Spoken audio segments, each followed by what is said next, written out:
Hi good evening ಎಲ್ರಿಗೂ ಹೇಗಿದ್ದೀರಾ? ತಾಜೀಸ್ kitchen YouTube ಚಾನೆಲ್ಗೆ ತಮಗೆಲ್ರಿಗೂ ಸ್ವಾಗತ. ಇವತ್ತಿನ ವಿಡಿಯೋದಲ್ಲಿ ದುಬೈಯಲ್ಲಿ ವೈರಲ್ ಆಗಿರುವಂಥ ಇಫಾ ಚಿಕನ್ ಯಾವ ಥರ ಮಾಡೋದು ಅಂತ ಹೇಳಿ ತೋರಿಸ್ಕೊಡ್ತೇನೆ. ತುಂಬಾ ಈಸಿಯಾಗಿ ಮನೆಯಲ್ಲೇ ಮಾಡ್ಕೋಬಹುದು. ಹಾಗೆ ಟೇಸ್ಟಲ್ಲಂತೂ ಹೇಳೋದೇ ಬೇಡ, ಸಖತ್ ಟೇಸ್ಟ್ ಆಗಿರ್ತದೆ. ನೀವು ಈ ಥರ ಟ್ರೈ ಮಾಡಲಿಲ್ಲ ಅಂತಂದರೆ ಖಂಡಿತ ಒಮ್ಮೆ ಈ ಥರ ಟ್ರೈ ಮಾಡಿ, ನಿಮಗೂ ಇಷ್ಟ ಆಗ್ಬೋದು. ಹಾಗೆ ನಿಮಗೆ ಇಷ್ಟ ಆಯಿತು ಅಂದರೆ ಇವತ್ತಿನ ವಿಡಿಯೋವನ್ನು ಲೈಕ್ ಮಾಡಿ, ಹಾಗೆ ಫ್ಯಾಮಿಲಿ ಫ್ರೆಂಡ್ಸ್ ಜೊತೆಗೆ ವಿಡಿಯೋವನ್ನು ಶೇರ್ ಮಾಡಿ. ಹಾಗೆ ನೀವು ನಮ್ಮ ಚಾನಲ್ಗೆ ಹೊಸಬರಾಗಿದ್ದಲ್ಲಿ ದಯವಿಟ್ಟು ನಮ್ಮ ಚಾನಲನ್ನು ಸಬ್ಸ್ಕ್ರೈಬ್ ಮಾಡ್ಕೊಳ್ಳಿ. ಓಕೆ ಸ್ನೇಹಿತರೆ, ಇದಕ್ಕಿಂತ ಮುಂಚೆ ಹಾಕಿರುವಂಥ ಎಲ್ಲ ವೀಡಿಯೋಸ್ಗಳಿಗೆ ನನಗೆ ಒಳ್ಳೊಳ್ಳೆ ಕಮೆಂಟ್ ಕೊಡ್ತೀರಾ, ನಂಗೆ ತುಂಬ ಇಷ್ಟ ಆಗ್ತದೆ. ನಾನು ಯಾವಾಗಲೂ ವೀಡಿಯೋ ಅಪ್ಲೋಡ್ ಮಾಡಿದ ನಂತರ ಕಮೆಂಟ್ ಓದೋದು ಅಂತ ಹೇಳಿದರೆ ನಂಗೆ ತುಂಬ ಇಷ್ಟ ಆಗ್ತದೆ. ಹಾಗೆ ಎಲ್ಲ ಕಮೆಂಟ್ಗೂ ನಾನು ರಿಪ್ಲೈ ಮಾಡ್ತೇನೆ. ಇದೇ ಥರ ಮುಂದಕ್ಕೆ ಕೂಡ ಇದೇ ಥರ ಒಳ್ಳೆ ಸಪೋರ್ಟ್ ಮಾಡಿ. ಓಕೆ ಸ್ನೇಹಿತರೆ, ಇವಾಗ ಯಾವ ಥರ ಮಾಡೋದು ಅಂತ ಹೇಳಿ ನೋಡ್ಕೊಂಡು ಬರೋಣ. ನಾನಿಲ್ಲಿ ಈ ಒಂದು ಇಫಾ ಚಿಕನ್ ರೆಡಿ ಮಾಡೋದಕ್ಕೋಸ್ಕರ ನಾನಿಲ್ಲಿ 3/4 kg ಆಗುವಷ್ಟು ಚಿಕನ್ ತೆಗೆದಿದ್ದೇನೆ. ನಿಮಗೆ ಯಾವ ಥರ ಪೀಸ್ ಬೇಕು ನೋಡಿ ಆ ಥರ ತೆಗಿಬೋದು. ಚಿಕ್ಕ ಚಿಕ್ಕ ಪೀಸ್ ಬೇಕು ಅಂದರೆ ಆ ಥರನೂ ಮಾಡ್ಬೋದು. ನಾನಿಲ್ಲಿ ವೀಡಿಯೋಗೋಸ್ಕರ ಸ್ವಲ್ಪ ದೊಡ್ಡ ಪೀಸ್ಗಳನ್ನ ಮಾಡಿದ್ದೇನೆ. 2 ಪೀಸ್ ಲೆಗ್ ಪೀಸ್ ದೊಡ್ಡದಿದೆ ನೋಡಿ, ನಂತರ ಎಲ್ಲ ನಾರ್ಮಲ್ ಇದೆ. ಅಂದರೆ ತುಂಬ ದೊಡ್ಡದಿದ್ದರೆ ಅದು ಫ್ರೈ ಆಗಲಿಕ್ಕೆ ಸ್ವಲ್ಪ ಲೇಟ್ ಆಗ್ತದಲ್ವಾ. ಇವಾಗ ಇದಕ್ಕೆ ಈ ಥರ ಕಟ್ ಹಾಕಿ ಕೊಡಬೇಕು ನೋಡಿ. ದೊಡ್ಡ ದೊಡ್ಡ ಪೀಸ್ ಇರ್ತದಲ್ವ, ಅದಕ್ಕೆ ಈ ಥರ ಕಟ್ ಹಾಕಿ ಕೊಟ್ಟರೆ ಒಳಗಡೆ ಚೆನ್ನಾಗಿ ಮಸಾಲೆ ಎಲ್ಲ ಎಳ್ಕೊಳ್ತದೆ. ಅದಕ್ಕೋಸ್ಕರ ನೋಡಿ, ನಾನೆಲ್ಲದಕ್ಕೆ ಇದೇ ಥರ ಕಟ್ ಹಾಕಿ ಕೊಡ್ತಾ ಇದ್ದೇನೆ. ಇವಾಗ ಇದಕ್ಕೆ ಮಸಾಲೆಯನ್ನು ರೆಡಿ ಮಾಡಬೇಕು. ನಾನಿಲ್ಲಿ ಒಂದು ಪಾತ್ರೆಗೆ 1 ಟೇಬಲ್ ಸ್ಪೂನ್ ಆಗುವಷ್ಟು ಜಿಂಜರ್ ಗಾರ್ಲಿಕ್ ಪೇಸ್ಟನ್ನು ಹಾಕ್ಕೊಳ್ತಾ ಇದ್ದೇನೆ. ಹಾಗೆಯೇ 2 ಟೇಬಲ್ ಸ್ಪೂನ್ ಆಗುವಷ್ಟು ಕಾಶ್ಮೀರಿ ಚಿಲ್ಲಿ ಪೌಡ್ರ್ ಇದೆ ನೋಡಿ, ಅದನ್ನು ಹಾಕ್ಕೊಳ್ತಾ ಇದ್ದೀನಿ.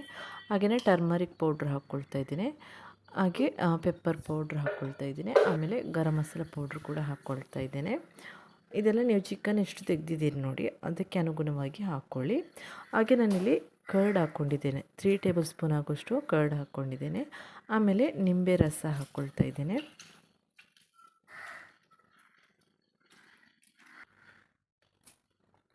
ಆಮೇಲೆ ರುಚಿಗೆ ತಕ್ಕಷ್ಟು ಉಪ್ಪನ್ನು ಕೂಡ ಹಾಕ್ಕೊಳ್ಳಿ. ನಂತರ ಇದನ್ನು ಚೆನ್ನಾಗಿ ಮಿಕ್ಸ್ ಮಾಡ್ಕೊಳ್ಳಿ.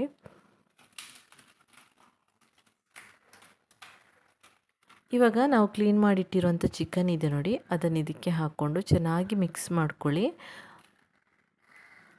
ನಾವು ಈ ಥರ ಚೆನ್ನಾಗಿ ಮ್ಯಾರಿನೇಷನ್ ಮಾಡಿಕೊಂಡು ಫ್ರಿಜ್ಜಲ್ಲಿ 1 ಅವರ್ ಆದರೂ ಇಟ್ಟರೆ ತುಂಬ ಚೆನ್ನಾಗಾಗ್ತದೆ. ಒಂದು ವೇಳೆ ನಿಮಗೆ ಟೈಮ್ ಇಲ್ಲ ಅಂತಾದರೆ ಆಗಲೇ ಫ್ರೈ ಮಾಡ್ಕೊಳ್ಳಿ.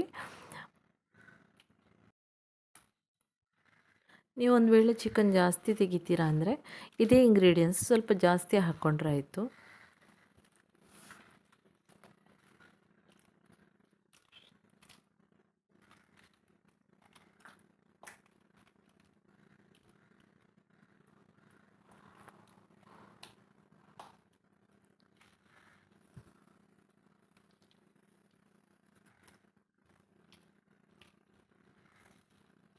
ಇವಾಗ ಇದು ಮಿಕ್ಸ್ ಆಗಿದೆ. ಇದನ್ನೇನು 1 ಅವರ್ ಫ್ರಿಜ್ಜಲ್ಲಿಟ್ಟು ನಂತರ ಇದನ್ನು ಫ್ರೈ ಮಾಡ್ಕೊಳ್ಬೇಕು.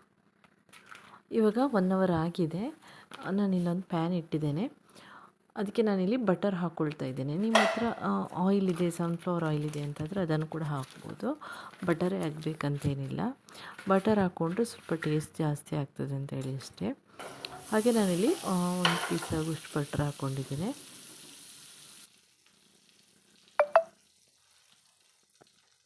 ಇವಾಗ ನಾವು ರೆಡಿ ಮಾಡಿಟ್ಟಿರುವಂಥ ಚಿಕನ್ ಇದೆ ನೋಡಿ, ಅದನ್ನು ಇದಕ್ಕೆ ಫ್ರೈ ಮಾಡಲಿಕ್ಕೆ ಹಾಕ್ಕೊಳ್ತಾ ಇದ್ದೇನೆ. ನಾನಿಲ್ಲಿ ಎಲ್ಲ ಪೀಸ್ಗಳನ್ನು ಒಮ್ಮೆಲೆ ಹಾಕ್ತಾಯಿಲ್ಲ, ಸ್ವಲ್ಪ ಸ್ವಲ್ಪನೇ ಫ್ರೈ ಮಾಡ್ಕೊಳ್ತಾ ಇದ್ದೇನೆ.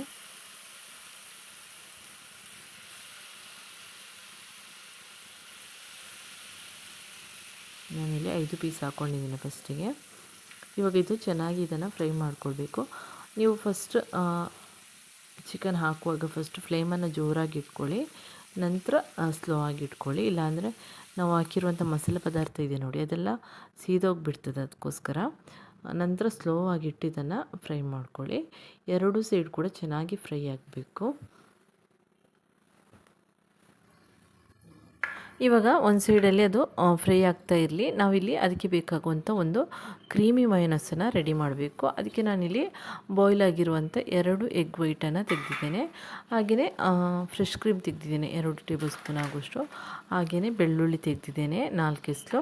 ನಿಮ್ಮದು ಬೆಳ್ಳುಳ್ಳಿ ಸ್ವಲ್ಪ ದೊಡ್ಡದು ಬೆಳ್ಳುಳ್ಳಿ ಆದರೆ 2 ಎಸಳು ಸಾಕಾಗ್ತದೆ. ಹಾಗೆಯೇ ನಾನಿಲ್ಲಿ ಸ್ಲೈಸ್ಡ್ ಚೀಸನ್ನು ತೆಗೆದಿದ್ದೇನೆ 2 ತೆಗೆದಿದ್ದೇನೆ. ನಿಮಗೆ ಜಾಸ್ತಿ ಬೇಕು ಅಂದರೆ ಜಾಸ್ತಿನೂ ತೆಗಿಬಹುದು. ಹಾಗೆಯೇ 1 ಟೇಬಲ್ ಸ್ಪೂನ್ ಆಗುವಷ್ಟು ಶುಗರ್ ಹಾಕ್ಕೊಂಡಿದ್ದೇನೆ. ಹಾಗೆಯೇ ರುಚಿಗೆ ತಕ್ಕಷ್ಟು ಉಪ್ಪನ್ನು ಕೂಡ ಹಾಕ್ಕೊಂಡಿದ್ದೇನೆ. ಹಾಗೆಯೇ 1/4 ಕಪ್ ಆಗುವಷ್ಟು ಹಾಲನ್ನು ಕೂಡ ಹಾಕ್ಕೊಂಡಿದ್ದೇನೆ. 1/4 ಕಪ್ ಆಗುವಷ್ಟು ಆಯಿಲ್ ಕೂಡ ಹಾಕ್ಕೊಂಡಿದ್ದೇನೆ. ಆಮೇಲೆ ಸ್ವಲ್ಪ ಖಾರ ಇದ್ದರೆ ಚೆನ್ನಾಗಾಗ್ತದೆ ಅಂತ ಹೇಳಿ ಸ್ವಲ್ಪ ಪೆಪ್ಪರ್ ಪೌಡ್ರ್ ಕೂಡ ಹಾಕ್ಕೊಂಡಿದ್ದೇನೆ. ಆಮೇಲೆ ವೆನಿಗರ್ ಹಾಕ್ಕೊಂಡಿದ್ದೇನೆ 1 ಟೇಬಲ್ ಸ್ಪೂನ್ ಆಗುವಷ್ಟು. ಇವಾಗ ಇದನ್ನು ಗ್ರೈಂಡ್ ಮಾಡ್ಕೊಂಡು ತಂದಿದ್ದೇನೆ. ನೋಡಿ, ಚೆನ್ನಾಗಿ ಕ್ರೀಮಿಯಾಗಿರುವಂಥ ಒಂದು ಮೈನಸ್ ರೆಡಿ ಆಗ್ತದೆ. ನಿಮಗೆ ಇದು ಜಾಸ್ತಿ ಬೇಕು ಅಂದರೆ ಇದೇ ಇಂಗ್ರೀಡಿಯೆಂಟ್ ಸ್ವಲ್ಪ ಜಾಸ್ತಿ ಹಾಕ್ಕೊಂಡ್ರೆ ಆಯಿತು. ಇವಾಗ ನಮ್ಮ ಚಿಕನ್ ಕೂಡ ಇಲ್ಲಿ ಫ್ರೈ ಆಗ್ತಾ ಉಂಟು. ಒಂದು ಸೈಡ್ ಫ್ರೈ ಆಗಿದೆ, ಇನ್ನೊಂದು ಸೈಡ್ ಕೂಡ ಇದನ್ನು ತಿರುಗಿಸಿ ಹಾಕಿ 2 ಸೈಡ್ ಕೂಡ ಚೆನ್ನಾಗಿ ಫ್ರೈ ಮಾಡ್ಕೊಳ್ಳಿ. ಚೆನ್ನಾಗಿ ಬೆಂದಿರಬೇಕು. ಸ್ವಲ್ಪ ಹೊತ್ತು ಇದನ್ನು ಲಿಡ್ ಕ್ಲೋಸ್ ಮಾಡಿಬಿಟ್ಟು ಕೂಡ ಸ್ವಲ್ಪ ಹೊತ್ತು ಬೇಯಿಸ್ಕೊಳ್ಳಿ. ನಂತರ 2 ಸೈಡ್ ಕೂಡ ಚೆನ್ನಾಗಿ ಫ್ರೈ ಮಾಡಿಕೊಂಡ್ರೆ ಆಯಿತು. ನಾನಿಲ್ಲಿ ಸ್ವಲ್ಪ ಹೊತ್ತು ಲಿಡ್ ಕ್ಲೋಸ್ ಮಾಡಿಬಿಟ್ಟು ಕೂಡ ಸ್ವಲ್ಪ ಹೊತ್ತು ಬೇಯಿಸ್ಕೊಳ್ತಾ ಇದ್ದೇನೆ.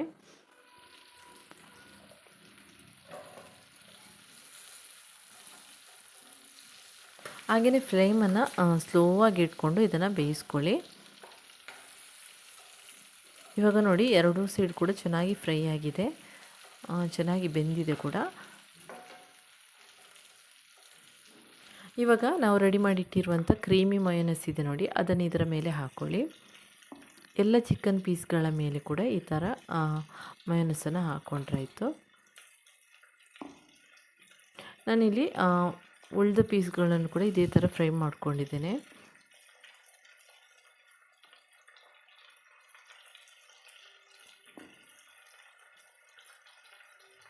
ಇವಾಗ ನಿಮ್ಮ ಹತ್ರ ಸ್ಪ್ರಿಂಗ್ ಆನಿಯನ್ ಇದ್ದರೆ ಅದನ್ನು ಹಾಕ್ಕೊಳ್ಳಿ, ಇಲ್ಲ ಕೊರಿಯಂಡರ್ ಲೀವ್ಸ್ ಇದೆ ಅಂತಂದರೆ ಅದನ್ನು ಕೂಡ ಹಾಕ್ಕೊಳ್ಬೋದು. ಯಾವುದಿದೆ ನೋಡಿ ಅದನ್ನು ಹಾಕ್ಕೊಳ್ಳಿ. ನನ್ನ ಹತ್ರ ಇಲ್ಲಿ 2 ಸಹ ಇರಲಿಲ್ಲ, ಹಾಗೆ ನಾನು ಅದನ್ನು ಸ್ಕಿಪ್ ಮಾಡ್ಕೊಂಡಿದ್ದೇನೆ. ಇವಾಗ ಸ್ವಲ್ಪ ಹೊತ್ತು ಇದನ್ನು ಲಿಡ್ ಕ್ಲೋಸ್ ಮಾಡಿಬಿಟ್ಟು ಸ್ವಲ್ಪ ಹೊತ್ತು ಬೇಯಿಸ್ಕೊಳ್ಬೇಕು.